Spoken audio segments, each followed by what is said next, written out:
Nama lengkap Al-Makrizi adalah Taqiyuddin Abu Abbas bin Ali bin Abdul Qadir Al-Husaini.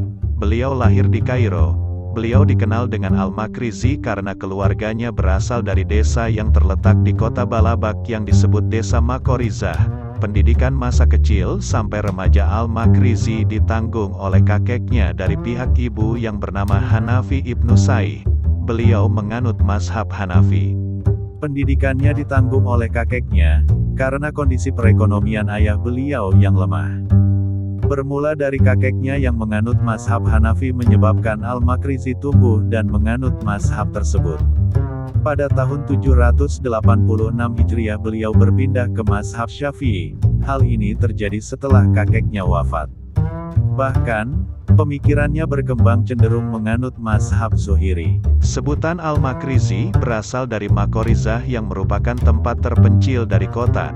Aktivitas-aktivitas ilmiah yang sering kali beliau lakukan semasa kecilnya adalah rihlah ilmiah seperti mendalami fikih, hadits, dan sejarah para ulama besar yang hidup pada zamannya. Salah satu ulama terkenal yang sangat mempengaruhi pemikirannya adalah Ibnu Khaldun. Beliau adalah ulama besar juga seorang penggagas ilmu sosial dan ekonomi. Proses perjalanan keilmuan Al-Makrizi kepada Ibnu Khaldun dimulai saat Ibnu Khaldun menetap di Kairo dan menjabat sebagai Hakim Agung Mazhab Maliki pada masa pemerintahan Sultan Barquq. Pada masa pemerintahan dinasti Mamluk yang bertepatan pada tahun 788 Hijriah, beliau memulai perannya sebagai pegawai di Diwan Al-Insya semacam sekretaris negara dan saat itu beliau berusia 22 tahun. Selanjutnya, ia diangkat sebagai imam Masjid Jami Al-Hakim, khotib di Masjid Jami Amr dan Madrasah Sultan Hasan, menjadi guru hadits di Madrasah Al-Muwayyadah, dan diangkat menjadi wakil qodi di kantor Hakim Agung Mazhab Syafi'i. Pada tahun 791 Hijriah beliau diangkat oleh Sultan Barquq menjadi muhtasib di Kairo.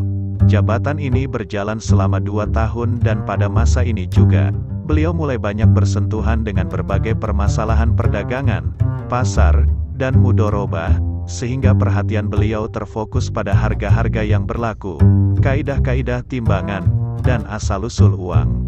Telah banyak karya Al-Makrizi yang ia ciptakan, karena selama hidupnya, beliau produktif menulis berbagai ilmu, terutama sejarah Islam. Karya-karya yang telah beliau ciptakan berupa buku kecil maupun buku besar yang berjumlah lebih dari 100 buku. Buku-buku kecil yang telah beliau tulis memiliki urgensi yang khas serta menguraikan berbagai macam ilmu yang tidak terbatas pada tulisan sejarah. Di antara buku-buku yang telah beliau ciptakan yaitu pertama, buku yang membahas beberapa peristiwa sejarah Islam umum. Kedua, buku yang berisi ringkasan sejarah beberapa penjuru dunia Islam yang belum dibahas oleh para sejarawan lainnya. Ketiga, buku yang menguraikan biografi singkat para raja.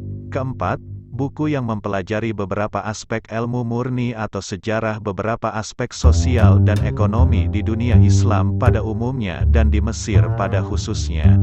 Itulah kisah singkat Imam Al-Makrizi. Semoga kita semua bisa mengambil hikmah dan mengamalkan dari apa yang telah dikisahkan. Terima kasih sudah menonton video ini. Jangan lupa like, subscribe, dan share jika video kami bermanfaat. Assalamualaikum warahmatullahi wabarakatuh.